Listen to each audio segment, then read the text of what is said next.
takes plenty things. Leviticus chapter 26 from verse number 3. Leviticus 26 from verse 3. If you will walk in my statutes and keep my teachings, not wizard. Because that's the trick of the devil for you. He knows that he may not directly affect your life, but he knows what to do.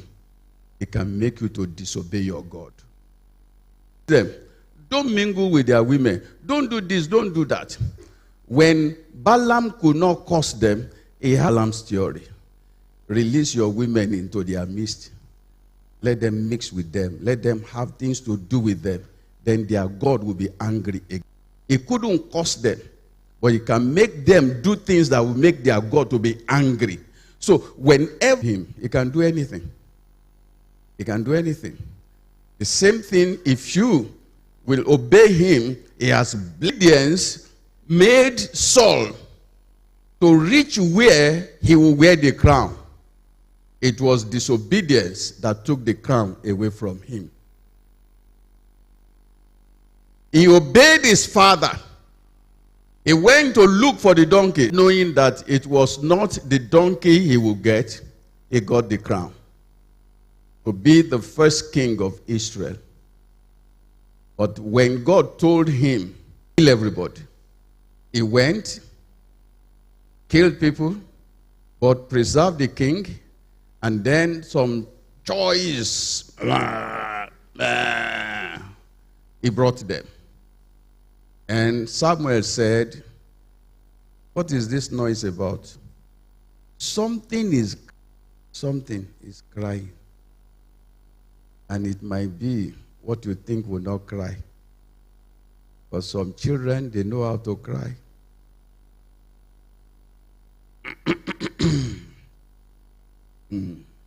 Better than sacrifice. So why don't I obey than going to do some sacrifices thinking that I can take away disobedience? No.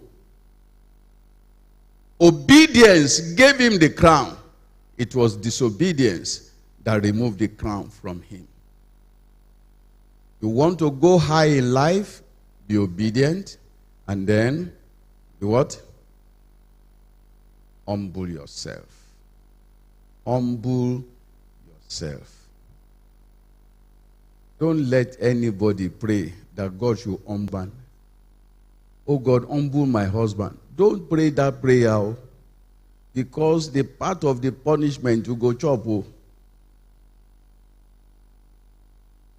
How will God humble him? He begins to take certain things away from him. Certain things that both of you enjoy together can be taken away. He will humble him so that godly sorrow will make him to face God. But you can do what? Deliberately, intentionally do what? Humble yourself. Bring down those shoulders. Bring them down. These days, not plenty people, they use touch again. Bring it down.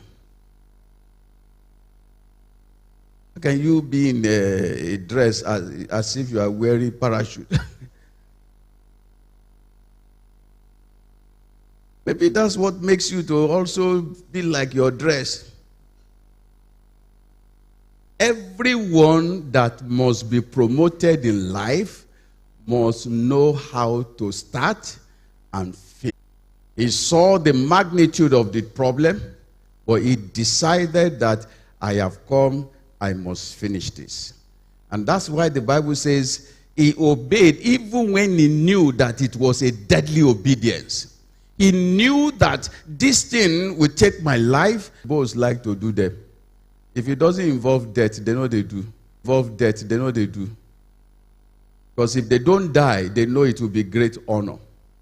Many of us will prefer to take that gari when we can. The vision of the assignment, God did not even look underneath the earth.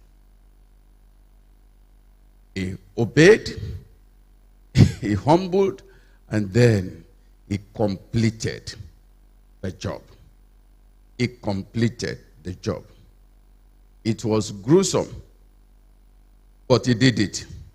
No matter how hard, you are not to be recommended for anything good. You have to finish it.